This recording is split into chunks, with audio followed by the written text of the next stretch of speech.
Kama ndo kwanza unajiunga na channel hii, basi usisahau kusubscribe, kulike na kucomment.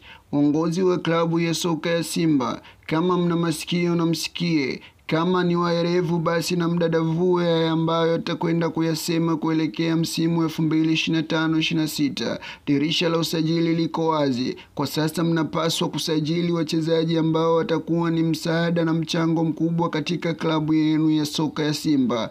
Hampaswi kupuuza maoni ya mashabiki na wadau wa mpira. Mnapaswa kuchukua kama funzo na somo kubwa kuelekea msimu ujao 2025-26 katika michuano ya kimataifa, katika mchuano ya ligi kuu Tanzania NBC Premium League, katika kombe la shirikisho CRDB Federation Cup. Ili muweze kufanya vizuri katika mashindano yote matatu, mnapaswa kusajili wachezaji wenye quality ya kutosha, ambayo mchezaji akiwa benchi pia unakuwa na matumaini kwamba akitoka wa ndani anaingia wa nje. Hawapishani katika level yoyote ile. Sio anatoka Fabrice Ngoma anaingia Awesu muda wote anakuwa anaishambulia timu na kuikaba timu yake.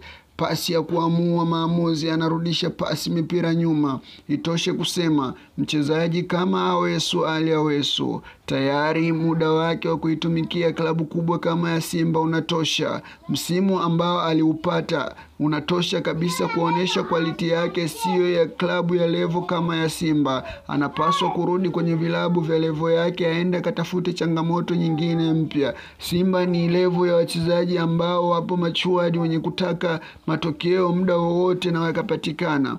Mchezaji kama Joshua Mutale ni wazi kwamba tayari mchango wake na msaada wake katika klabu ya soka ya Simba umeishia pale. Anapaswa kuachwa na kuleta ingizo jipya ambalo litakuja kuwa msaada katika klabu kubwa kama ya Simba.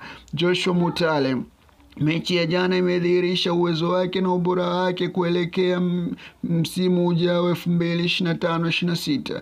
Mchezaji ambaye hatakuwa na msaada tena katika msimu unaokuja ni Joshua Mutale. Viongozi wa Simba wanapaswa kukaa chini na kutafakari na kuona ni wapi pa kuziba.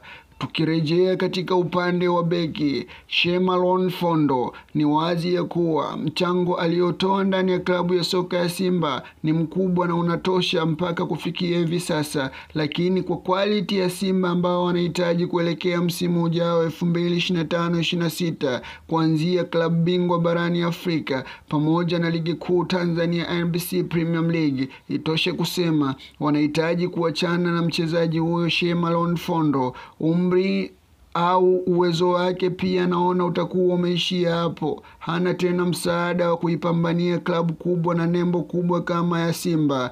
Mchezaji Shemalon Fondo amekuwa na makosa ya kujirudia mara kwa mara, ambayo yanaigharimu timu kila siku, kila mara katika mechi muhimu na zenye maamuzi. Mchezaji Lionel Ateba Mbida, ni wazi kwamba mchango wake ni mkubwa wapo uwanjani, lakini itoshe kusema basi kwa sasa sio level ya kuchezea tena klabu ya soka ya Simba. Wapewe nafasi vijana ambao wameonesha kuja katika muonekano wa kuisaidia timu wanapokuwa uwanjani. Ladak Juma Chasambi, Edwin Charles Balua, Valentino Mashaka ni wachezaji ambao wanapaswa kuaminiwa na kupewa muda zaidi wa kucheza, na wataweza kuja kuirudisha Simba katika ubora wake ambao ulikuwa hapo siku za nyuma.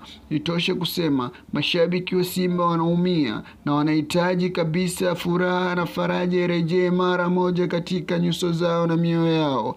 Goalkeeper Pinpin Kamara amekuwa na makosa mengi ambayo yanaigharimu timu katika mechi muhimu ambazo zingeivusha timu katika level moja kwenda nyingine. Itoshe kusema alionewa Aish Manula kwa sababu zilizo nje ya uwanja, lakini angekuwa na msaada mkubwa endapo angekuwa anampa challenge goalkeeper Pinpin Kamara. Vitu vingine ni uongozi umeamua kujipiga risasi wenyewe kwa matokeo haya mabovu yanayotokea kila siku. Itoshe kusema kama hawataachana na goalkeeper Pinpin Kamara, basi wamsajilie goalkeeper ambaye atakuja kumpa challenge ya kutosha, ili waweze kupambana katika level ambayo itakuwa inamkumbusha ukikosea kosa moja basi nje kuna goalkeeper mwingine anaweza kuingia na wewe ukakaa benchi. Viongozi wa Simba, ushauri huu ni wazi kwenu. Mchezaji kama Fabrice Ngoma, umri wake umeshamtupa mkono, anakata energy mapema katika mechi ngumu na muhimu za maamuzi. Ngoma amekuwa akichoka mapema, hivyo kama hamtokuwa rai kuachana naye, basi mtafutieni mbadala ambao unaweza ukawa solution katika klabu yenu. Ngoma sio mchezaji wa kucheza dakika 90 tena. Ni mchezaji ambaye anapaswa kupewa kipindi kimoja na kimoja akapumzika. Umri kwenye mpira udanganyi pale unapokutana na quality player wapinzani wakawa na kuonesha wapi ambapo wewe magepu yako na mapengo yako yanaonekana kila siku. Kocha Fal Davis, kocha amejitahidi, ameangushwa na wachezaji wake pamoja na benchi la ufundi. Ameangushwa pamoja na benchi ambalo lilopo nje. First 11 inajitosheleza kuliko wachezaji waliokaa benchi. Hakuna sababu ya maana unaweza ukafanya ikaja kureplace wachezaji walioko uwanjani. Wazee, tuseme ya kwamba mafullback zote za Simba, Mohamed Hussein Zimbwe Jr, Shabalala pamoja na Shomari Kapombe show me the way, kwa sasa watafutiwe mbadala yao ambayo itakuwa ni recover ya maana, ambayo kuelekea msimu ujao 2025-26 mambo yatakuwa ni mazuri kabisa. Hata wakikosekana wao patakuwa na wakuziba pengo lao. Jean Charles Ahoua, quality yake sio kubwa sana, ni quality ambayo inahitaji aongezewe mtu wa maana ambaye anaweza kuja kumpa changamoto mpya ya kuweza kuboresha kiwango chake hapo kilipofikia na kukipeleka juu zaidi ya hapo, kwa sababu anajua hata asipofanya vizuri nje hakuna kumwingia akaja kupiki kama alivyokuwa yeye. Itosha kusema huu ni ushauri wa wazi kuelekea klabu ya soka ya Simba katika msimu mpya. Kama na wewe una maoni yako mengine mazuri ya kuishauri uongozi wa klabu ya soka ya Simba, unapaswa kudondosha komenti zako za kutosha pamoja na likes na maoni yako mengi. Pia usisahau kusubscribe channel yangu kwa habari nyingi zaidi.